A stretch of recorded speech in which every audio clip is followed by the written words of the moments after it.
Welcome to the MuseCast, where we squeeze every last drop of inspiration out of Sunday's sermon.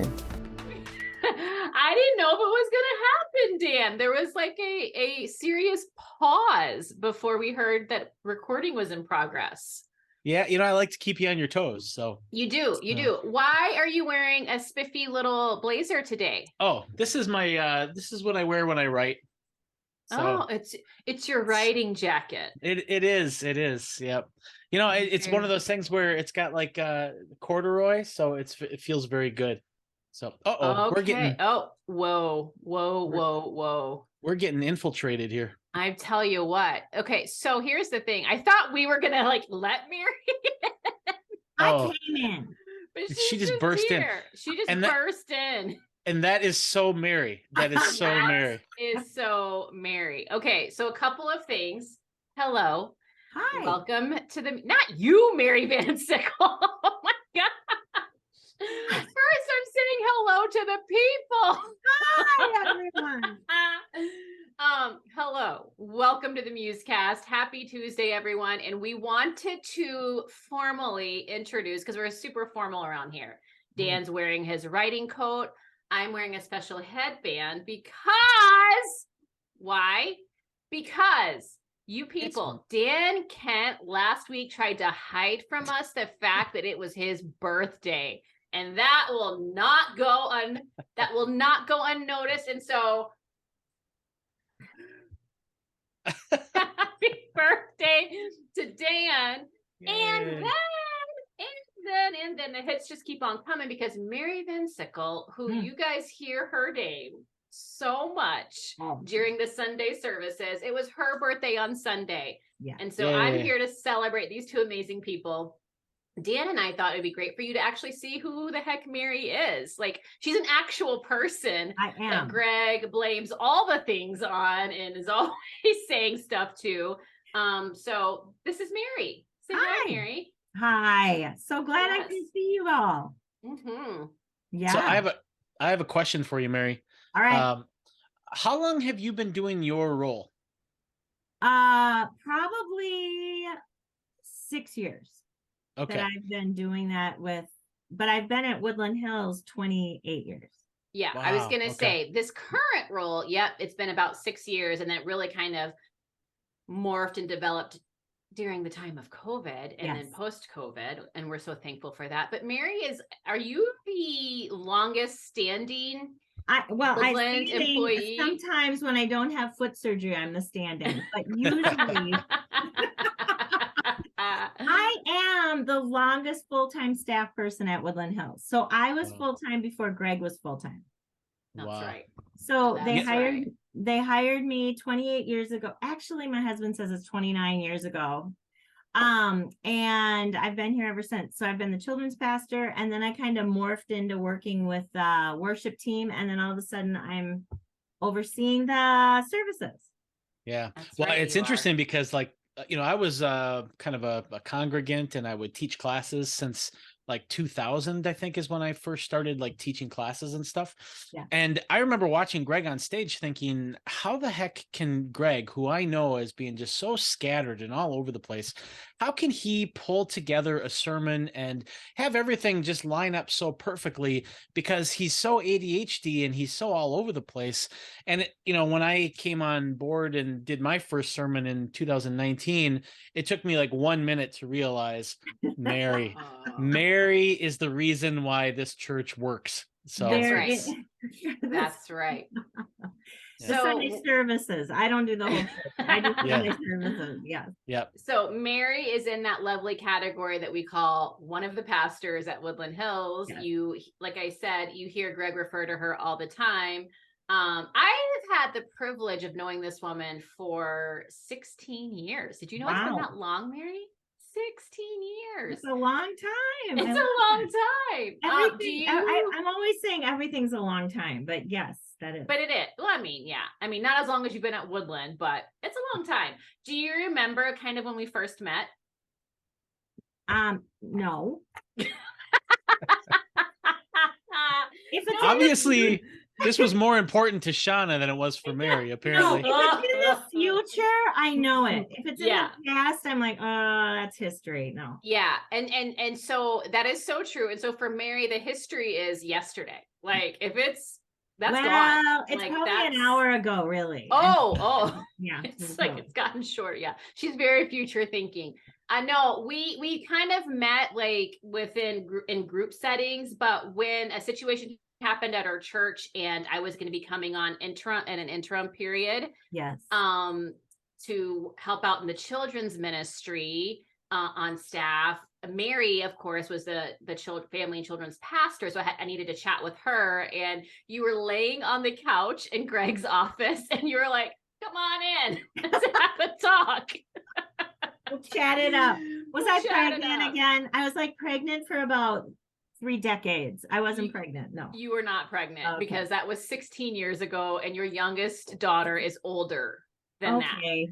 So All right. that's how that works. So Yeah, I was she's a very older. formal supervisor, you're saying. That's right. That's right. But it was so great because it let me know, okay, we're gonna be good. There's no like crazy formalities here. We're gonna be good. Yeah. All right. Well, Go I ahead. am so glad that you guys are a part of the teaching team, because then you guys get to work with me all the time. That's Working with right. these two is the best. I just must It's say. amazing. Well, compared to Greg, Shelly hands him off to me, and then I have him at church, and then I hand him back. So Yes. you guys are It's easy. joint custody. You guys have Yeah. joint custody of Greg.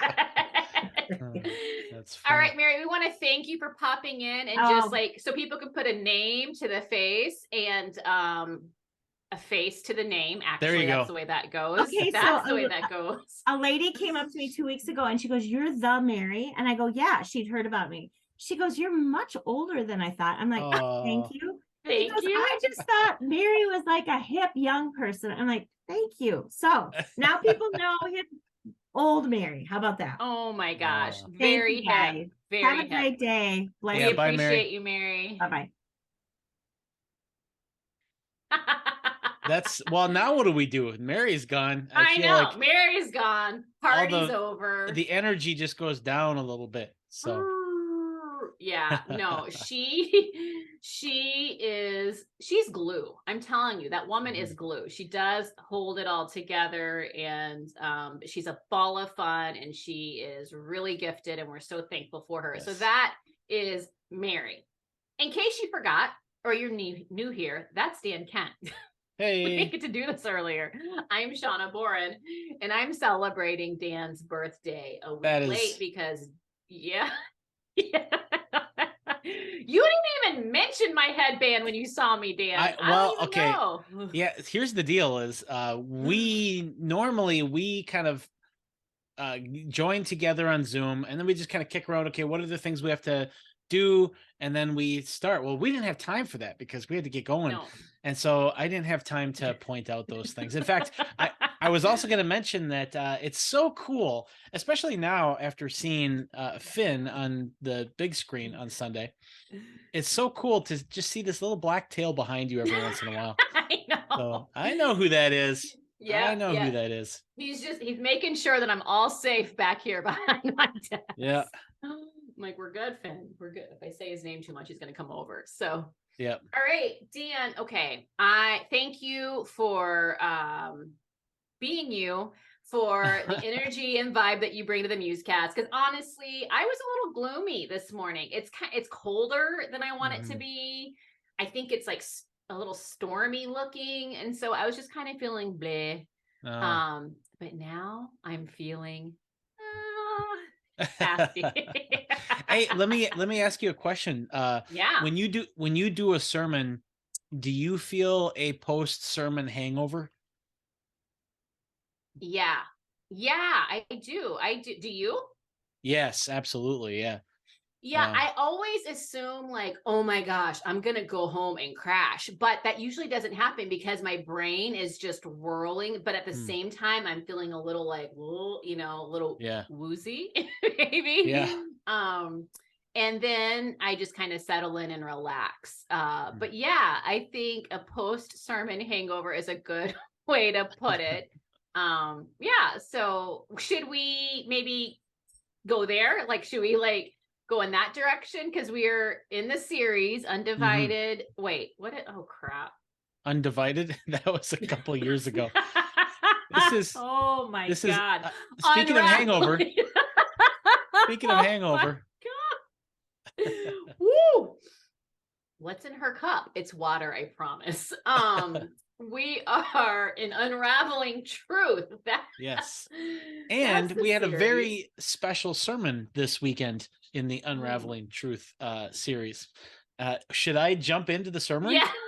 Yes, please save me. Should I because rescue the show here? Yeah, please do. All right. Okay. Well, first of all, I loved how you described the series as being a series of windows and mirrors. And because there are things that, like when I did my sermon, I don't know, 3 or 4 weeks ago on science and faith, I had two types of reactions, two categories of reactions. One is, this is the most important thing I've heard, and I've been waiting to hear something like this. And then another category of, is this really appropriate for a Sunday morning? Stuff like that. So for some people, it's like this mirror. It's like they need to hear this. And for other people, I think that your encouragement is right. Think of it as a window into what other people are kind of wrestling with, because we all wrestle and struggle with different things. And so I just thought that was a great way to describe the series. And of course, your dog, that was fun too. And I was telling Cedric, I got to get better at including personal elements like he did and like you have. And I'm just so much about, let's get to the message. And it feels good to know a little bit about the person who's speaking. And I enjoyed finding out about your dog. And that was awesome. Okay. So, your message, I think, is so important. And it's one of those messages that I've, like different time periods, you get different kind of like issues kind of rise to the surface and people wrestle with different things. And definitely over the last 6 years, the role of women in church and in society has been definitely an issue that has been making a lot of noise. And so the question is the church fundamentally or inherently patriarchal? That is there a inherent gender hierarchy in the Christian faith? Because when you look at the church history and unfortunately the church present, there has been like pretty obvious instances where men are more important than women, at least functionally for the church, but sometimes beyond functionally, I would say. And so you looked at that, you shared some good resources, which we'll probably talk about again, but you really you started, I think, which was right. You started with, well, let's just see what Jesus does, because that's what we do here. We have Jesus in the center. So we start with, how did Jesus treat men and women? And you just pointed out that it seems like Jesus affirms and empowers women just like he does men, which, if you are in a more secular kind of perspective, you might think, well, yeah, of course he would. But that wasn't the assumption back then. That was pretty countercultural to be affirming and empowering of women in a culture where women were kind of largely considered property, and they had rights, but they didn't have nearly the same rights that men had. And so you gave a couple great examples of where Jesus just treats, I see that little tail wagging. His face is literally right on my lap. Oh, that's awesome. It's okay, buddy. So you show these great examples where Jesus affirms and empowers women.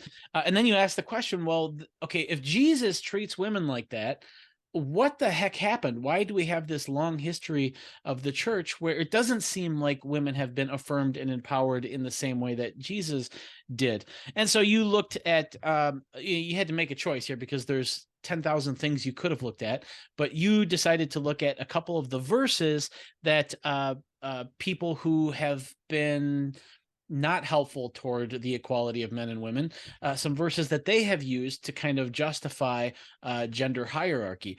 And so you looked at specifically some of the verses in Paul in 1 Timothy, Ephesians 5, and in Titus, where it seems like Paul is suggesting that women have some type of functionally inferior role in the church.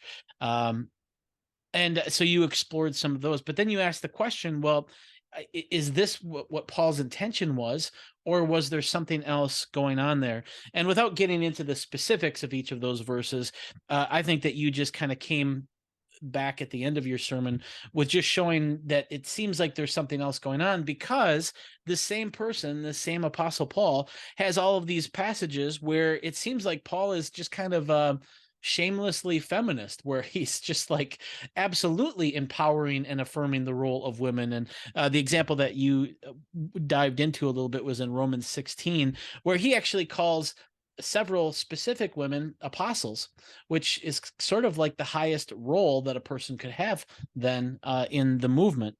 And then you just noted that when Jesus rose from the dead, the person that he trusted his message to were these women who had come to check on him. And so in a sense, the women were the first evangelists as well.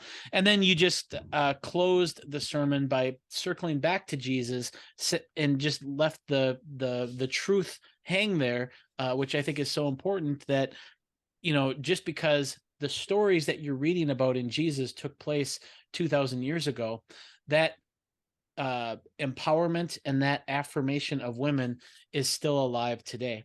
And because Jesus is with us, his affirmation and empowerment of women is also still with us.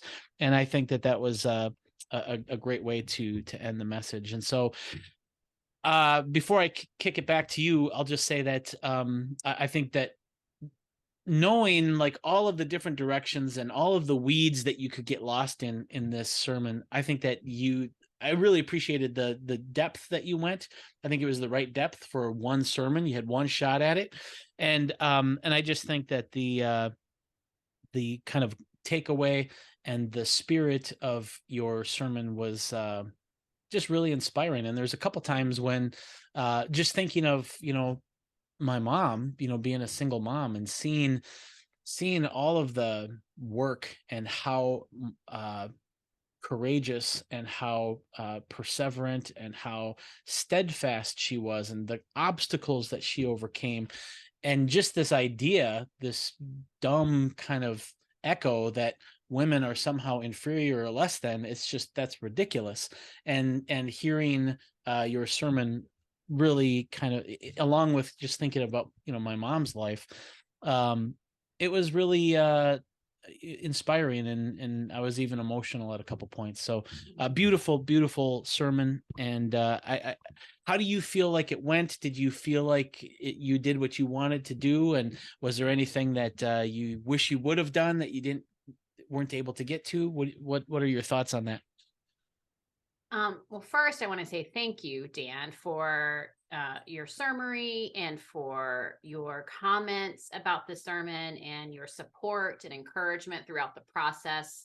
That is something that is huge. And what Sunday affirmed for me was not every woman has that. Not every woman has men, brothers in her life that support and encourage and challenge in healthy ways. And so it's a gift, and I say thank you. I hope you know that I don't just say this because we're on the MuseCast. Like, it's the truth of how I feel. So I say thank you. I feel really, to say I feel good about it, but I feel really good because I was very honest with my hesitancies about the sermon and the role that you and Barb both played in the encouraging of it. And Greg as well. Greg was like, no, go, like, this is all you, do it. And so Paul, Eddie, and of course, Mary, like just the team, just nothing but encouragement and support and feedback and help. So I feel really good about it. I think I was most surprised by the feedback afterwards, like in person, from men, because you know that my heart was to shine a light on this while also still showing respect to our brothers, because I'm not here to, like, you know, bury all the men. That's not what that was about. And so the feedback from the men that was so positive and encouraging was really a gift. and a surprise, actually. Not that I didn't, like, I know, like, if you're a part of Woodland, some things aren't going to come as a surprise to you. And hopefully the fact that we hear from female voices is not one of those things, right? Is one of those things that's not going to come as a surprise to you. So, but it was still like the fact that people stuck around to share what they shared was great. There was some heartbreaking feedback, just women who in tears. This one particular woman in tears said that she needed to hear this message 30 years ago, and then all of the experience, like just the stories of people's experience. And so I'm thankful for a community that wants to talk about this stuff, honestly. And as far as leaving something out, there was just no time because we talked about this, like there are so many things that go into this topic and so many threads that you can pull out and you just can't hit them all. And so, like we could talk about masculinity and how that can be toxic. And we could talk about the fear of toxic masculinity and then people swinging the other ways too far for some, and the damage that some of this can do for our brothers as well as our sisters. And so all in all, it's something that, like many topics that we discuss, could go for a few weeks, but we just had this 1 week and I felt like what we needed to focus on is what we focused on. So I feel good about that. Yeah. Well, that's good. I hopefully at some point we will have a sermon on masculinity, because I think that's another related issue that has gotten a lot of airtime in the church and in Christian communities. And, but like for me, I just, because I have friends who, they have more traditional marriages and they have traditional views on gender that, I disagree with. And the fact is that if you had like assumptions about marriage, this is my belief. So when I say the fact is, it's not really a fact. It's an opinion.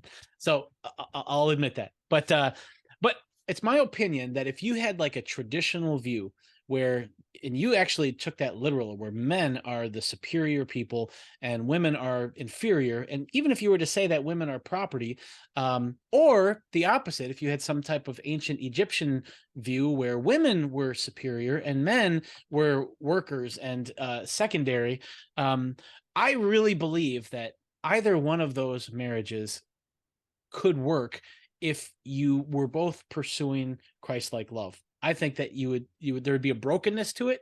I would think that with that type of hierarchical skew, I think that it would limit how much you could grow and how much joy you could get out of the relationship. But I think it could work still if you had Christ at the center and you were pursuing, trying to be the best Christ-like lover you could be. I just think, for me, and thinking about some of my male friends who have these traditional views, these guys tend to have they tend to be very ambitious. They tend to be like very guy-like, and they want to like conquer the enemy and win the prize and all of that. And it's like, well, why not have that attitude toward your spouse? Where, why would you want a subversive, submissive piece of property when you could have an autonomous, engaging, intelligent kind of partner, kind of an iron sharpening iron kind of thing? In my mind, the more empowered and the more confident and the more capable my significant other is, the more competent, capable, and strong that I will be as well. And so I never really understood that, that the people who were so like exalted maleness and masculinity also had this kind of diminished view of women. It's like, you would think that if you were really wanting to exalt yourself and to be the best you could be, you would want the strongest, most capable, significant other that you could have. It just always baffled me. Yeah, I wonder. So I want to speak to like what you were talking about with marital relationships. But first I want to say, I do often wonder for men who subscribe to the thought that men are superior and women are called to submit. And the thing is when that goes unchecked, that is, I'm just sorry, it's really dangerous. It can be really, because you're just taking away the voice of another person, because all they can do is submit and agree to you. And I wonder, is that their picture of who God is? Like, he's just this domineering, austere ruler, and all you can do is submit and not question and not have a voice. And I suspect that could be part of it, but that's not for me to judge or know. I just, it's a suspicion that I have. And then my prayer is, wow, Lord, reveal yourself to them as who you truly are, because that is so freeing. And I made this, so then secondly, I made this point, I think on Sunday. You'll have to remind me if I did or not, because you have a lot of things in your head and in your notes that don't make it. But I am certainly not trying to tell people, like, I'm not trying to tell you how to be a woman, nor am I trying to tell you how to be in a marital relationship. Like, I have close friends who they wanted nothing more than to get married and have children and be home with their children, and even for some homeschool their children. And we are great friends, and I think they are incredible women. Like, I am in awe of these women, and they're my friends, right? But that's not how I'm wired. That's not who I am, and that's okay too. And so my point was not to say this is how you need to be. I think my point is, it should be your choice, right? Like, if you want to be in a more traditional role in your relationship, if you want to be married, it should be your choice. And I don't think it should be a demand placed on you. And then bigger picture, I've just seen and I've heard, and I know you have too, the damage that happens when we just universally say, this is what this passage means. It's quite literal. And it's for all time, and it's for you today, and therefore be quiet and submit. I've just, the damage has been great, and I think we can't shy away from that. Yep. Yeah, I think that's right. And going back to it's interesting because it's like, I think both of us are kind of like, we're aware of the verses, and we're trying to walk around some of the texts that have been used to support gender hierarchy, just because there's so many entanglements, and it's just the rabbit holes are deep and winding. And but I do like the way that you set it up, because you do leave the congregation with kind of a choice. You have Jesus affirming and empowering women, and then you have the Apostle Paul affirming and empowering women. And then you've got a couple passages where Paul seems to encourage or at least support gender hierarchy in the home.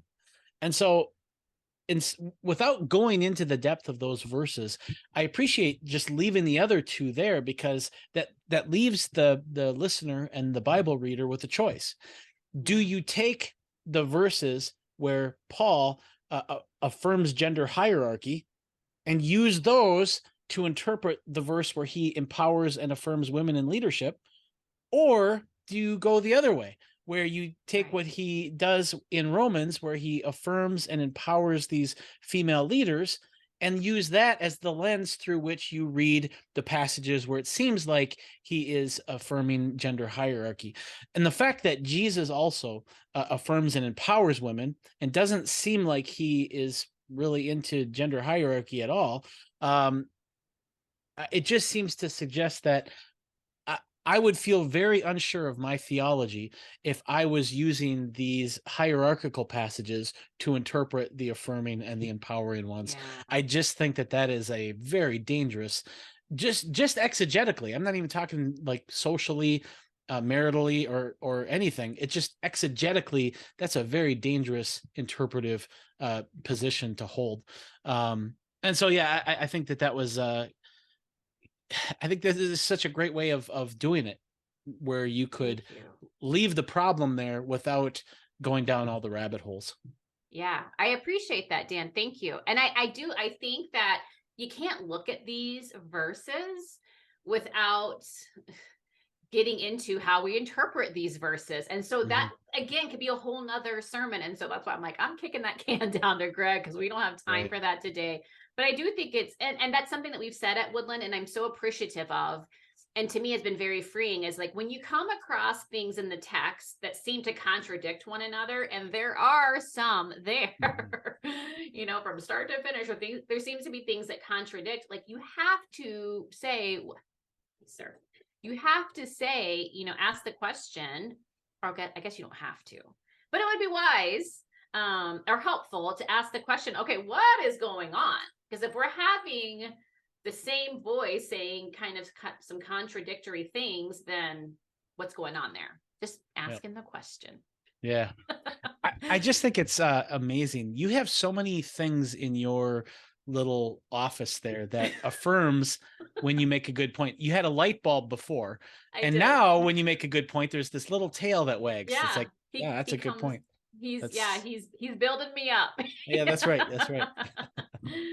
Well, Dan, I want to just ask you one, just out of curiosity, because you've been very transparent about your mom, and I've met her, and she's delightful. I've enjoyed my conversations with your mom, and she is another woman that I am in awe of. Just a little bit that you've shared. Do you think being raised by a single mother helped to inform your openness to women in leader roles or being peers with you, or what, or is that a process you had to go through? Because I've never got a sense from you that you felt like you were superior, like in the time that I've known you, and even before I knew you, I never got that sense from you. Yeah, which is saying something. Well, yeah, that's I guarantee that definitely played a role, and in particular, just seeing that there's literally, and my mom was really unique too, and like she worked at a power plant. It was called Northern States Power back then. Now it's XL Energy, but she worked at an actual power plant, and so she started off in the coal yard where the train cars would come in, and you know, the train cars with a big pile of coal, and it would come into this little kind of barn looking thing, and the track would go right down the middle. And then what the employees there would have to do is they would take these big 80-pound bars, just these iron bars, and like almost like a javelin kind of thing, they would run and they would hit this lever, and they would have to swing that bar down hard enough to hit this lever, and then the doors on the bottom of the train car would open and all the coal would fall through. And here's my mom, like, you know, 130 pounds and just, you know, ripped, and just like, you know, with these bars, and just seeing like she's doing everything that these guys are doing. And then she ended up kind of working her way up. She, you know, she had me when she was very young, and she had to get a GED if she wanted to go up at all. And so just seeing her get her GED, and then to get promoted within the power plant, she had to get like this engineering type license, and she went and did that. And just seeing her just accomplish all these things that a lot of even the guys didn't do who were there, and just seeing her just kind of just throw herself into it, and was definitely sort of, I don't know how I couldn't look at gender differences and say that, you know, anybody is capable of accomplishing no matter what a person's gender is. But then also just, you know, simultaneously seeing, you know, men and women can both be bozos and can fail, and you know, and just the fact that, you know, even if it was true that for the most part, you know, guys tend to take leadership roles, maybe it's because they're biologically that interests them, and maybe survival history of 1.5 million years. Maybe the cumulative effect of women having to take time away from competition to give birth might have cumulatively put them at a disinclination to do some of the things that men do who don't have that same cumulative disadvantage. There might be some of those things around. But to say that there are tendencies in men and women versus saying that women are not equipped or capable, those are two very different types of statements. And I have a long history of being living with a person who accomplish whatever she wanted to accomplish. And that absolutely does shape my view of what women are capable of. So yeah, it's sort of a long-winded answer. No, it's a great answer. And I'm loving the way that you're honoring your mom and the way that you speak of her. And so that is beautiful. And I love the way that you honor your wife, and I love the way that you honor your sisters. And so I just say a collective thank you from all of us. I seriously, and I also just want to say, like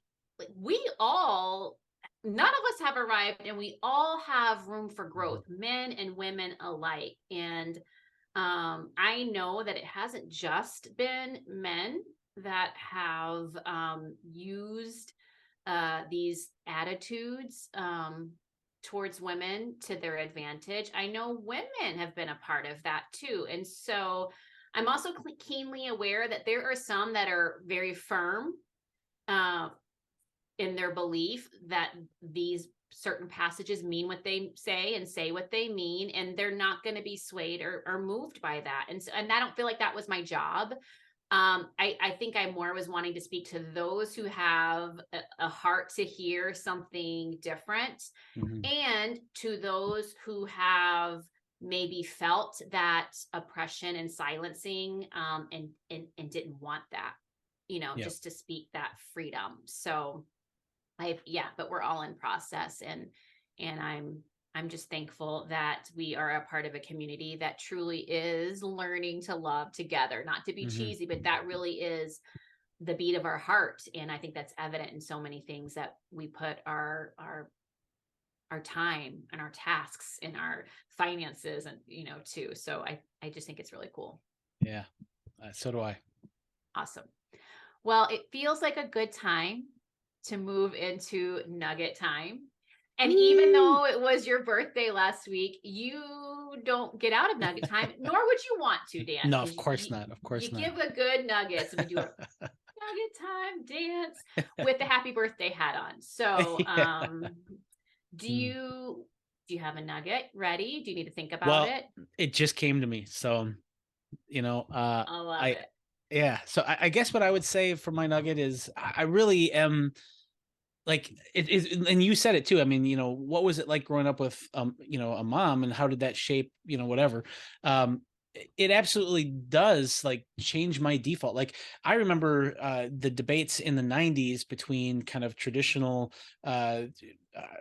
marital kind of hierarchies versus complementarianism versus egalitarianism. And I just thought that the complementarian and the traditional view, that must be from like 600-700 years ago or something, not realizing that no, this is contemporary perspective. And so I absolutely have a bias, and if that bias is wrong, and if that position is wrong, I'm open to being challenged on that. But what I'm not open to being challenged on is this idea that we do better when we are surrounded by more competency, more empowerment, and more capable people. And when the Apostle Paul tells us to build one another up, there's a reason for that, because we all do better when we are with people who are secure and competent and empowered and affirmed. And so in my mind, this, trying to understand Paul saying to build one another up, except for women, that doesn't make any sense. That's ridiculous. So I think that we all do better as a church when women are built up, empowered, affirmed, and if they want, given the opportunity to lead. And I think that we all do better as a church body when that is part of who we are. Yeah. Thank you, Dan. That is a great nugget.